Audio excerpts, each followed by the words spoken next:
Salut la compagnie, c'est Jules Melon et aujourd'hui dans Impro Ciné Critique, il va être question d'un film culte, peut-être l'un des plus connus du cinéma français, rentré dans le patrimoine, dans le monde entier d'ailleurs, sorti en 1966 et qui fête peut-être un jour ou deux près, ça dépend quand cette vidéo sort, c'est 60 ans. Un homme et une femme, réalisé par Claude Lelouch. Ce n'est pas son premier long métrage, évidemment c'est son premier gros succès, même s'il commençait à sortir des affres de certaines productions complexes et compliquées au préalable. Il a eu un film qui a marché, puis le suivant non, mais celui-ci, ça a été un carton pour un petit budget, voilà. Et c'est peut-être bien mon premier film de Claude Lelouch vu en entier et consciemment, peut-être qu'à la télé à l'époque, hein. Ce film, évidemment, j'en avais entendu parler, pas que par sa musique, que vous allez entendre juste au début de cette vidéo en fond, mais aussi pour quelques extraits, pour son affiche et autres images. Et au casting, évidemment, dans le rôle principal des deux amoureux, enfin ceux qui vont commencer cet amour compliqué peut-être, Anouk Aimée, qui nous a quittés il n'y a pas longtemps, tout comme d'ailleurs Jean-Louis Trintignant. Il y a aussi dans les flashbacks la présence de Pierre Barou, qui a écrit les paroles des chansons du film, composées évidemment par Francis Lay, Valérie Lagrange aussi, dans le passé du personnage masculin, et dans le présent, les enfants, le fils du monsieur joué par Antoine Cyr, et la fille, Souad Amidou, actrice connue, hein, qui aura d'autres rôles par la suite, Antoine Cyr aussi, puisque de toute façon, il y a deux autres longs métrages qui ont été réalisés hein, par la suite, autour de cette histoire par Claude Lelouch, de suite donc. Et il y a aussi Paul Leperson qu'on peut retrouver en pompiste d'une station-service. Tiens, ça rappellera peut-être indirectement les parapluies de Cherbourg de Jacques Demy. J'avoue que j'y ai pensé, hein. Indirectement oui. Ce sont deux faces opposées d'une même pièce un peu romantique avec la musique qui est importante, mais autrement bien sûr. Lelouch, Demy, on peut faire quelques liens, avec la Nouvelle Vague aussi, mais Lelouch est un peu à part, très mélo ici, évidemment, une histoire d'amour un peu à l'ancienne, hein, c'est du cinéma, entre guillemets, de papa, si vous voulez, assez traditionnaliste, un peu conservateur sur certains points, mais évidemment, dans l'émotion et dans la touche artistique, ça marque. Et je me posais la question, n'allais-je pas le découvrir trop tard? Serais-je dans ma période pour, en fait, avec souvent ma lecture politique du cinéma, ce qui est logique, mais on va en parler. L'histoire donc tout simplement de Anne et Jean-Louis. Anouk joue Anne, Jean-Louis joue Jean-Louis. C'est un rôle taillé pour lui d'ailleurs sur d'autres points. Qui se rencontrent.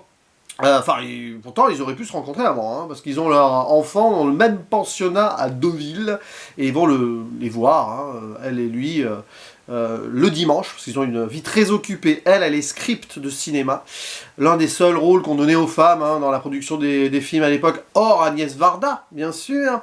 Et lui, il est pilote automobile, ancien du 24 heures du Mans, et qui maintenant fait du rallye. Et il continue, hein, donc, même si ça a été compliqué. Et les deux vont donc partager ce moment d'intimité, que ce soit en balade sur la plage, sur un bateau, avec les enfants, et dans une voiture, bien sûr, la fameuse voiture. Et parfois, oui, bon, est-ce qu'ils s'autoriseraient à ce bonheur, alors que pourtant l'amour les a fuis, et tragiquement, chacun, ils sont marqués par un deuil. Vont-ils s'autoriser cela? Bonne question. C'est un peu le nœud principal et dramatique, mélodramatique d'un film qui est parfait dans son exposition de l'amour impossible ou fuyant ou compliqué, et qui, évidemment, est porté par plein de choses. La performance d'Anouk Aimée et Jean-Louis Trintignant, une sorte d'alchimie étrange qui se met en place, qui est à la fois donc fuyante, oui, mais très marquante et très fusionnelle. Des moments d'alternance temporelle, de flashback, oui. Et ce jeu sur la couleur et le noir et blanc. Alors, j'étais là à un moment, hein, j'avance dans le film, 20-30 minutes, je me dis, pourquoi couleur, noir et blanc? C'est bizarre ces changements par moment. J'étais en train de partir dans des suranalyses avec moi-même, en mode, je sais plus ce que je m'étais dit. Parce qu'après j'ai vérifié, voilà, c'est tout autre. Hein. Genre le noir et blanc, ça serait plutôt le poids du passé, dans une fausse intimité à un moment avec les enfants, donc moins dans la passion et la fusion de ce que pourraient être les instants de couleur. La couleur pouvant aussi signifier l'amour, même dans le passé, mais en fait pas du tout. Enfin, pas du tout. On peut après faire ce qu'on veut avec cela, mais en fait c'est pour des raisons de budget. Le film a été tourné avec peu de moyens, et donc pour les scènes intérieures, c'était plus du noir et blanc, et pour les scènes extérieures, plus de la couleur. Parce que oui, on est souvent dans des décors naturels, hein, quand même, un peu nouvelle vague, donc... Voilà, donc j'aime bien, parce que Lelouch, il a voulu laisser l'interprétation à ses spectatrices et spectateurs aussi, mais au final, hein, la réalité est beaucoup plus terre à terre. Et donc, c'est super bien écrit. C'est super bien écrit narrativement, visuellement et dans les dialogues. Il y a des choses exceptionnelles de réflexion qui mériteraient d'ailleurs évidemment plus de profondeur. Là, je suis en impro ciné-critique, je ne vais pas m'arrêter sur l'analyse de certains trucs, mais il y a un dialogue sur le cinéma, elle travaille au cinéma, et lui, il pose la question pourquoi, quand une chose n'est pas sérieuse dans la vie, pourquoi on dit que c'est du cinéma? Parce que peut-être qu'on va au cinéma que quand on va bien. C'est bizarre, ça. C'est très étrange, parce que c'est très contradictoire. On peut, en tout cas, contredire. On ne va pas au cinéma que quand on va bien. Mais bon, il y a cette idée-là de partir du réel, et quand on est dans un... Voilà, on veut aller dans cette fiction, c'est qu'on va bien, mais le réel, pour eux, c'est pas facile. Il y a ça, il y a une réflexion sur l'art aussi. Entre l'art et la vie, je choisis la vie. C'est une citation d'un peintre sculpteur. Ça m'a marqué, ça, des fois. Voilà. Alors ça, c'est quand tu es pas au cinéma, tu peux te le permettre.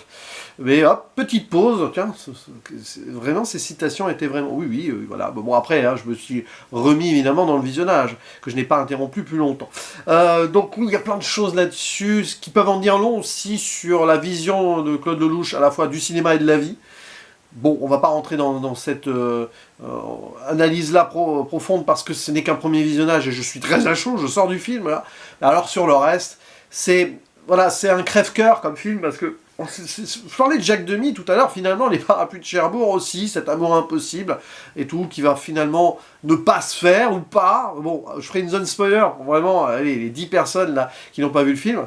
J'étais la 11e, hein, 2 heures avant, là. Mais il y a cette idée, c'est compliqué le bonheur, quoi. Des fois, on peut se le refuser, ce bonheur, ou le destin, ou le hasard nous refuse ce bonheur, qui pourtant, on le voit là, s'incarne. Et on sent qu'ils sont faits l'un pour l'autre, mais voilà, ce qui s'est passé, le deuil et tout, je rentrerai dans les détails après.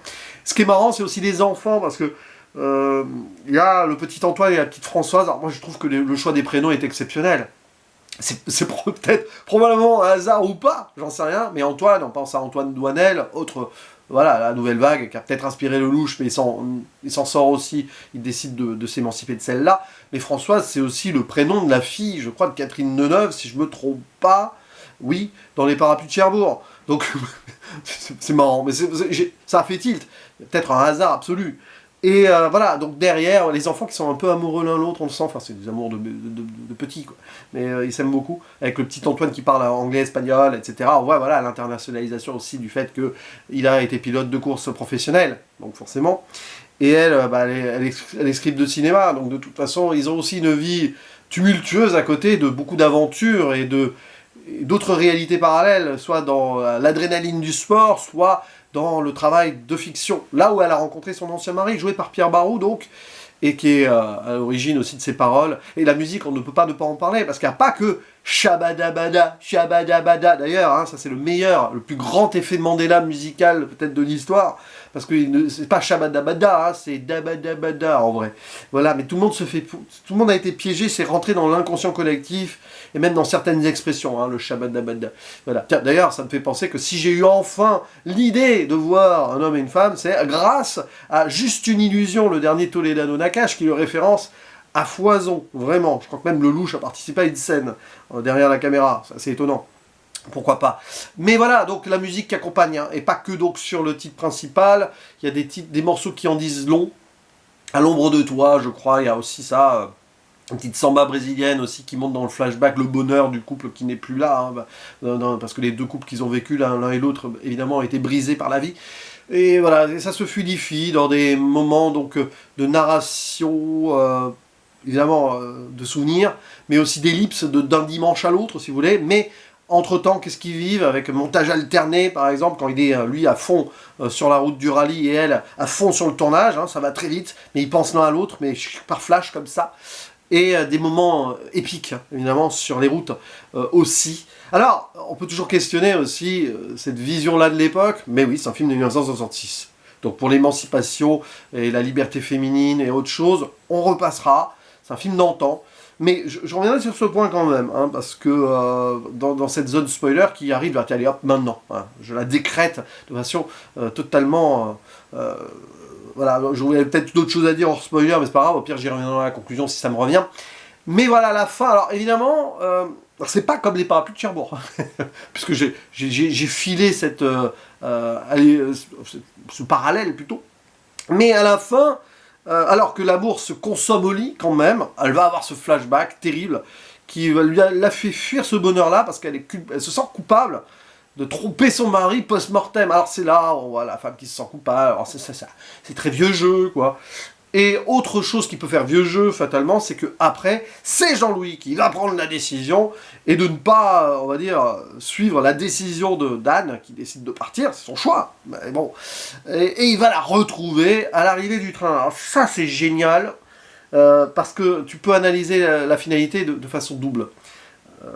Dans cette idée où il la quitte à la gare, elle prend le train, lui, il fonce en voiture, pour arriver avant le train à Paris. Ce qui est impossible, peut-être, ou pas, c'est un pilote de course après tout.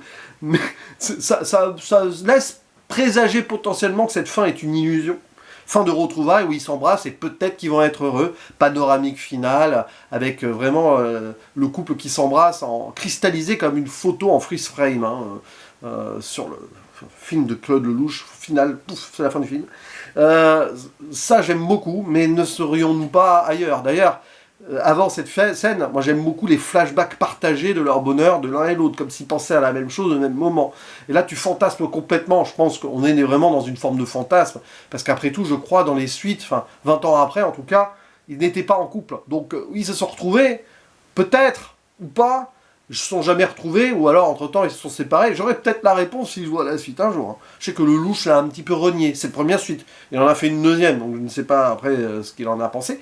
Mais voilà. Il y a cette idée-là, et puis bon, évidemment, les deuils respectifs de culpabilité. Chacun a sa culpabilité. Elle, plus de recommencer un amour. Son mari est mort, un cascadeur, dans un accident. On voit ça, c'est assez terrible.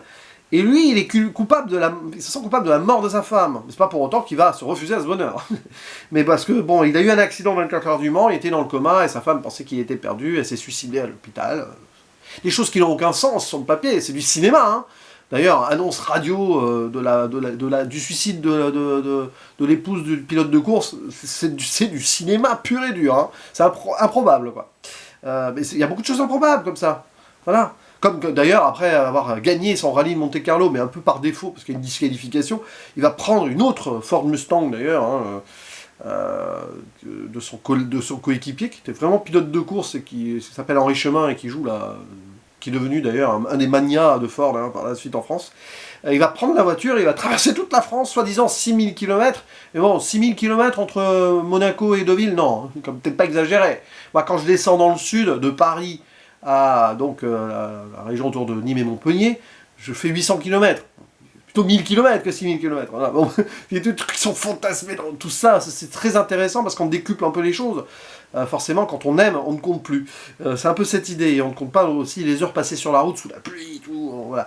Donc oui, cette fin, bon, elle se questionne dans la réalité ou non, mais c'est vraiment un pur film de cinéma. C'est là où il se détourne aussi de la nouvelle vague, c'est que c'est pas ancré dans un réalisme.